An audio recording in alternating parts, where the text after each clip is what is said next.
Xi Jinping जब event hall के entry gate पर पहुंचे तो वहां मौजूद साउथ अफ्रीकी प्रोटोकॉल ऑफिसर्स ने उन्हें एस्कॉर्ट किया। इसके बाद जिनपिंग रेड कार्पेट पर धीमे कदमों से चलते हुए कॉरिडोर में दाखिल हुए। वहां से कुछ वीडियोस लगातार वायरल हो रहे हैं चीन के राष्ट्रपति शी जिनपिंग को लेकर के, वो हम आपको दिखा रहे हैं। चीनी प्रेसिडेंट के ठीक पीछे उनका स्टाफ और सिक्योरिटी कमांड थे। जैसे ही उन्होंने गेट से कॉरिडोर में दाखिल होने की कोशिश की तो वहां मौजूद प्रोटोकॉल टीम ने उन्हें न सिर्फ रोक दिया बल्कि एंट्री गेट भी बंद कर दिया। अब आगे जिनपिंग थे और पीछे बंद दरवाजा। हैरान परेशान जिनपिंग बार बार पलटकर अपने अफसरों को खोजते रहे लेकिन उन्हें कोई नहीं दिखा। तो देखिए, इसी वीडियो का जिक्र हम कर रहे थे कि कितने असहज नजर आ रहे थे शी जिनपिंग ब्रिक्स समिट में जब उनके बॉडीगार्ड तक को रोक दिया गया।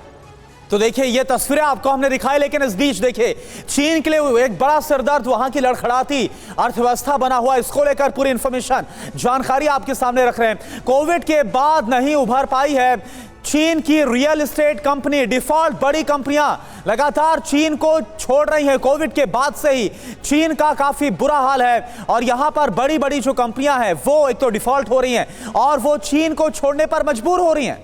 जी हां, और चीन की इकोनॉमी लगातार गिरती जा रही है, यही मुख्य वजह है। बड़ी कंपनियां चीन को छोड़ रही हैं, इन्वेस्टमेंट हो नहीं रहा है, बेरोजगारी लगातार बढ़ रही है और जनसंख्या तो चीन में एक बड़ी समस्या है ही। वैश्य से तनाव बढ़ा है, यह भी एक बड़ी वजह है। चीन को नए ऑर्डर मिलने कम हो गए हैं। चीन जो कि बड़ा दावा करता था अपने बाजार को लेकर के कि पूरी दुनिया में उसका बाजार फैला हुआ है, वो लगातार गिरता जा रहा है। अमेरिका और वेस्ट के बीच में तनाव भी बढ़ा है, चीन के साथ रिश्ते भी खराब हुए हैं। कैप्टन श्याम, चीन की मुसीबतें कम होने का नाम नहीं ले रहे हैं। कोविड काल से चीन की इकोनॉमी कैसे गिरती जा रही है, अब तो बेरोजगारी जो है वो लगातार वहां पर बढ़ती जा रही है, जनसंख्या एक बड़ी समस्या। ऐसे कई कारण हैं जो हमने गिना दिए हैं। क्या एक बड़ी वजह आप ये मानते हैं कि अब शी जिनपिंग को ये समझ में आ गया है कि अब उनको अपनी नीतियों में बदलाव करना पड़ेगा, वरना हर देश से संबंध खराब होते जाएंगे और अर्थव्यवस्था का तो बहुत बुरा हाल हो जाएगा?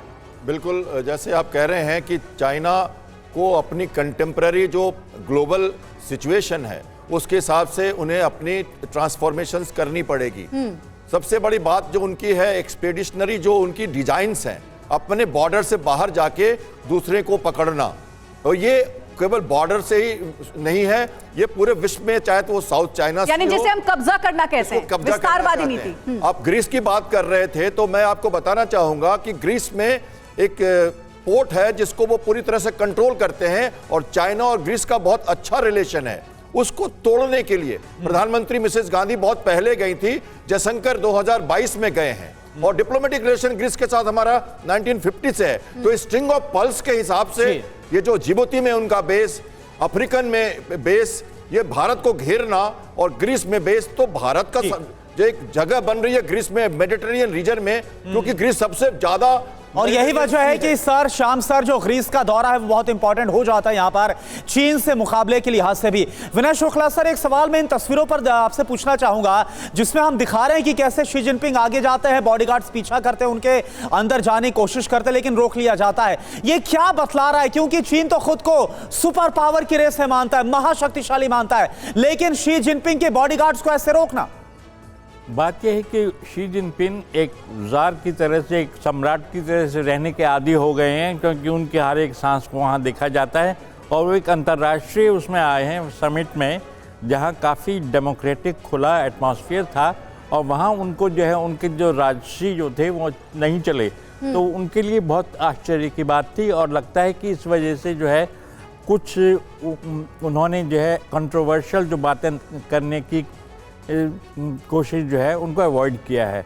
क्योंकि जैसे कहा जा रहा था ब्रिक्स से पहले कि जो डीडॉलराइजेशन करेंसी वगैरह जो है ब्रिक्स को अमेरिका के खिलाफ किया जाएगा, तो शी जिनपिंग ने कहा कि ब्रिक्स और G7 के बीच में भी होना चाहिए, सहयोग होना चाहिए न्यू वर्ल्ड ऑर्डर के लिए। ठीक है, तो हमने देखा कि ब्रिक्स समिट में भी कैसे प्रधानमंत्री नरेंद्र मोदी के अन्य देश मुरीद हो गए हैं और शी जिनपिंग का गिरता कॉन्फिडेंस नजर आया है उनके बॉडी लैंग्वेज से। और ये लगातार जो वीडियोस वायरल हो रहे हैं उससे ये समझ में आ गया है कि शी जिनपिंग बहुत परेशान है। LAC के मुद्दे पर भी प्रधानमंत्री ने 2 टूक शब्दों में कह दिया है कि तनाव कम करिए। हमारे सभी खास मेहमानों का बहुत बहुत शुक्रिया हमारे साथ इस चर्चा में शामिल होने के लिए।